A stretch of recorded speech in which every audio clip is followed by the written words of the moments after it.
Hello everyone, welcome to your daily dose of World of Warships Legends shenanigans. I am your host, Phoenix61. Guys, make sure you are subscribed to the channel. That really does help me out.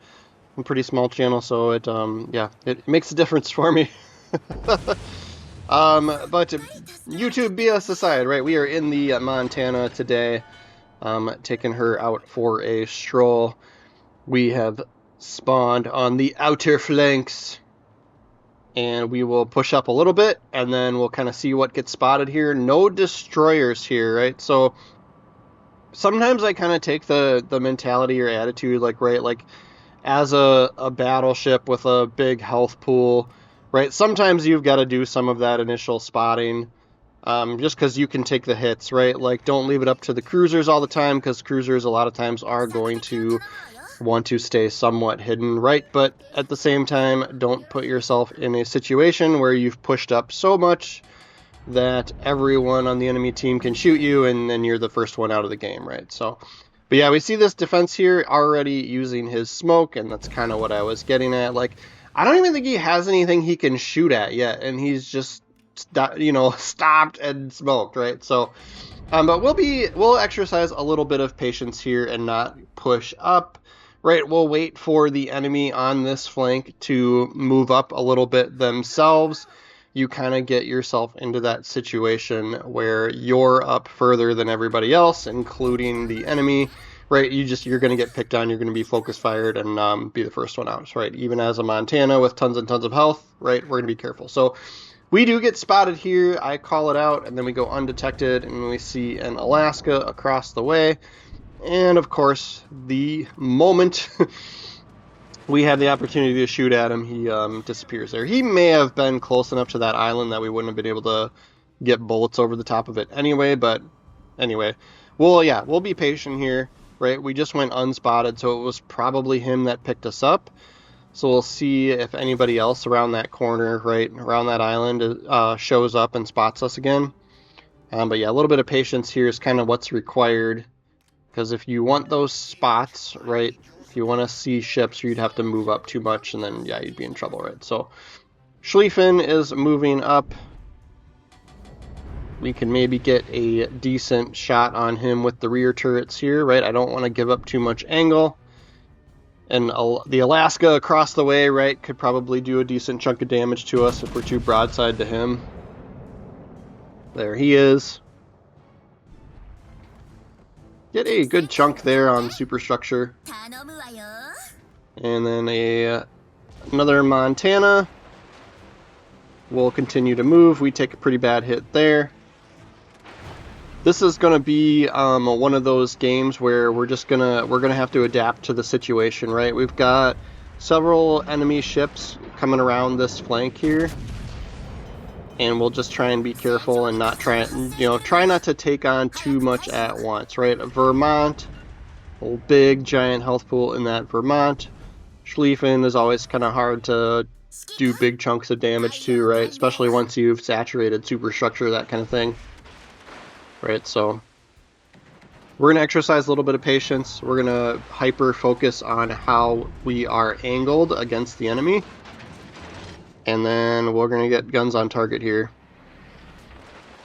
So we got a cruiser that's fast firing, right? Probably that was still trying to trigger fires on us or something, yeah. So it's not the Alaska. Alaska can't fire that quick. Somebody else is over there too that we just haven't spotted yet. So we're going to move back around, right? We've got at least 4 ships, probably 5 on this flank, and we've already lost 2 ships on our team. So we're going to go in sort of a defensive mode here. Schlieffen takes a good hit from somebody else, and then we hit him as well. So there's potential to get this guy off the board here. He's, of course, going to have, secondaries are going to pick on us there. We don't have a good shot at the Vermont, right? He's pointing right at us. Let's see if we can get rid of the Schlieffen. Somebody else does it for us. Perfect. Well, since the only thing we can see is the Vermont, we'll shoot at him. See what happens here.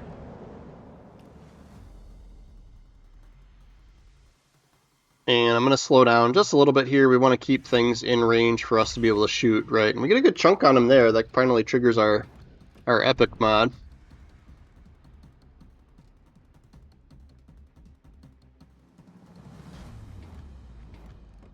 Could potentially switch to HE shells if he's going to stay angled like this.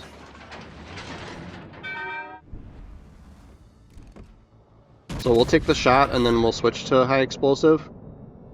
And then that way, if he keeps, if he keeps this pattern up, right, we can maybe trigger some fires and stuff too.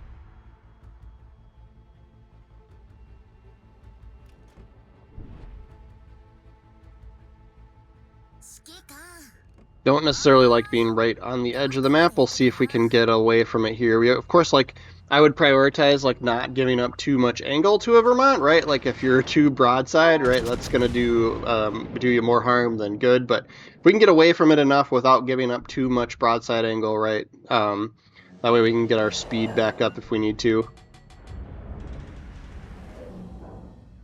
And we triggered the fire there, and he put it out right away, so this will be good for us if we can trigger another one. And of course, after we had fired the HE shells, he goes broadside. So it would have been really nice to have AP for this shot, but we will use what we got loaded. We'll aim a little bit higher with the HE, and we'll switch back to AP, and I'm sure he'll continue his turn. Then we won't have the right ordnance loaded again. But we do trigger a second fire there, so that one's going to burn for a little bit. And then Alaska's coming around here, right? So we're going to have to play this smart.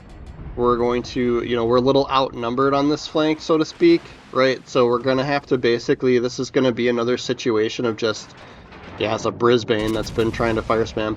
Another situation of just try and, survive as long as you can and work on whittling down these enemies as much as you can until your teammates on the opposite flank, right? We kind of talk about this every once in a while, like strong side, weak side of the map. Get a Citadel hit on that Vermont, that's great.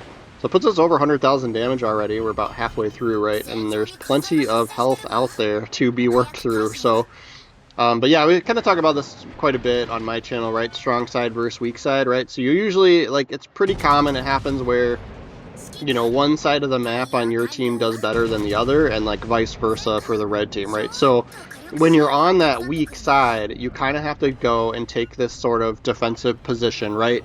And, since we're in a battleship that's going to benefit from kiting away and proper angling, we're going to use that, right? So we will sort of just make sure we're angled. We'll try and keep, I've got this ship built out for sort of range, accuracy, and AP shell damage, right? I'll show you the build at the end.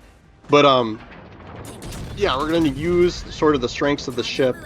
We're going to keep moving away and try and keep a limited number of targets, within range of us, right? So since we've got pretty good range and accuracy, having these ships kind of farther away is going to be beneficial to us, especially something like this Brisbane, right?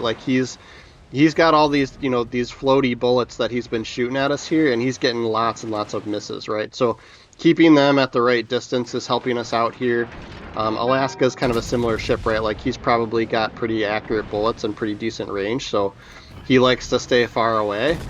But yeah, we'll focus on what makes the most sense.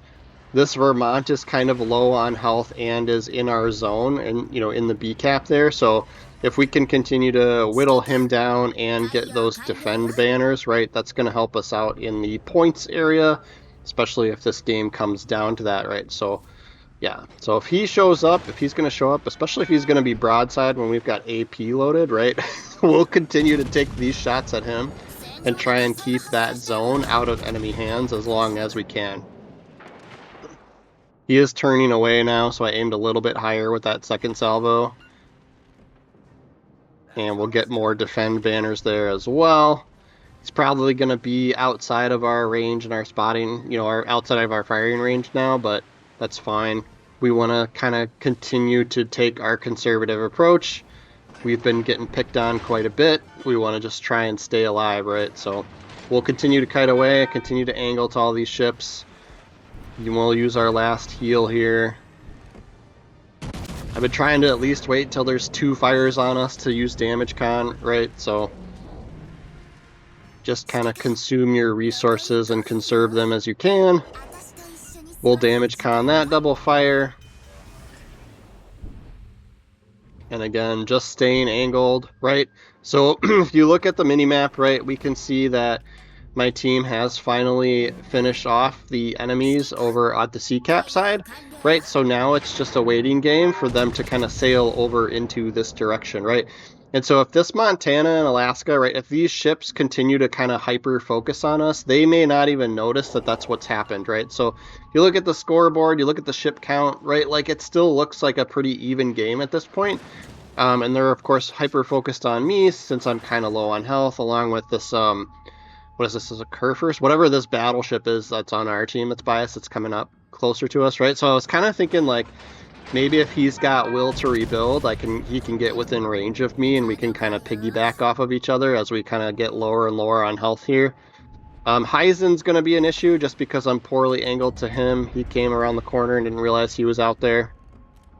So yeah, the whole remaining team, the whole red team is all on this side and somewhat in range to be able to shoot us, right? So we're just going to be very, very careful. Yeah, so they're picking on the Kurfürst right now, which is fine. But yeah, I was kind of like, if he's got will to rebuild too, we could maybe sit here and kind of keep each other alive. But yeah, they're hyper focusing on him, and if he doesn't have that, right, he won't last too long. Get a good hit on the Brisbane. He just needs a little bit left, so I'm kind of hoping somebody else figures that out, and they do. Republic takes him out. But see, now as our team from the sea cap side, right, they're starting to show up and get within range, and those enemy ships, you know, are angled poorly to that flank now, right, since they've been chasing us. So this works out great, just this sort of defensive, you know, last as long as you can. Yeah, I'm going to guess he didn't have will to rebuild. They were super focusing on him, though, but yeah, so Kurfürst goes down.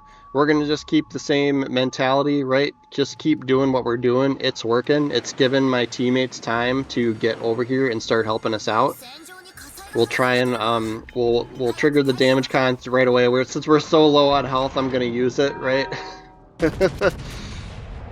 But yeah, now we run the risk of getting set on fire and then that one lasting the rest of the game, right? Or the rest of our life. Great chunk on the BA Montana there, right? So they started, you know, these guys started angling, you know, towards the, you know, our allies that were coming from the sea flank, and then, you know, kind of forgot about us, I guess. We might be getting close enough to this other battleship if we need will to rebuild. I just can't turn into, you can only turn in so much before I'm giving up too much angle and then I'm dead anyway, you know? But puts us at 230k. We get another decent hit there, at least the one Citadel, right? And then yeah, our battleship ally, like he turned in. I think if he would have kept coming this direction, he could have given us will to rebuild, but yeah, we've got this fire going, and then if we're gonna take some more hits here. We might get one more salvo off at this Heisen, and then we're gonna burn. So yeah, I probably could have, you probably could argue I misused damage con before if I would have let that first fire burn, but who knows, right? Like, we were so low on health anyway. But yeah, this game is going to end quite quickly here, so I'll actually play through it, right? So both these two of the battleships are kind of low on health, so my teammates are going to be able to work through them pretty quickly here. And it is 3-on-3, so I was like, this is kind of why those rare scenarios was like, all right, I got to watch what happens, because they technically had these, 2 zones to R1, right? But like, we were kind of ahead, earlier on, right? I think my teammates capped the C cap early on in the game, so we were gaining points there. But it's going to come down to the wire as far as lives go, right? Teammates are doing a great job of picking on the weaker enemy and getting rid of him first. And then all that's left us is this Alaska, but even, in this situation, we're up enough on points that I think we should have this game won. And then in which case, we'll go and take a look at the leaderboard. 30 seconds left on the clock anyway. So Michelangelo is going to do some pretty decent work on this Alaska with those SAP secondaries. Plus 2 battleships shooting at him. We'll see if he survives the last 15 seconds here. Now I'm kind of curious.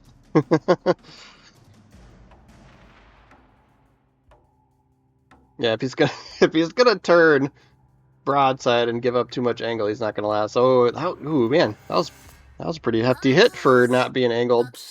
Alright, we'll see what the leaderboard looks like, and then I'll go through the build for the commander stuff as well. But yeah, if you guys know me, most of my American battleships I am using Azure Lane, New Jersey on it.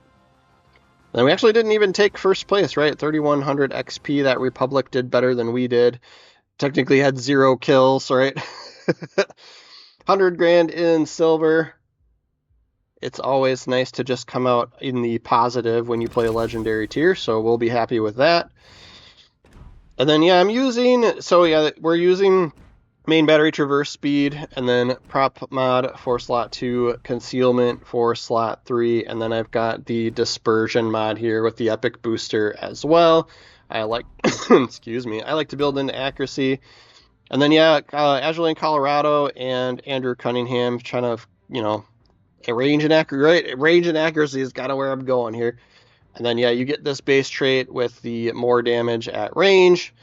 And then yeah, I'm kind of just picking and choosing AP shell damage. I do pick the firefighter here. You could do the on second thought for the little bit better reload, but you do you. And then of course she does more damage with Citadel strikes as her sort of unique perk, right? So really great paid commander there, so if you ever get the opportunity to pick that one up, that would be my recommendation. But they come back around every couple of years, I think, right? And then they find something else to sell you on, right? But thank you guys for watching my video all the way through. Like I said, please make sure you're following, subscribe to the channel. I really do appreciate that. And we do Legends videos almost every day on here, so yeah, if you're following, we will see you guys again tomorrow.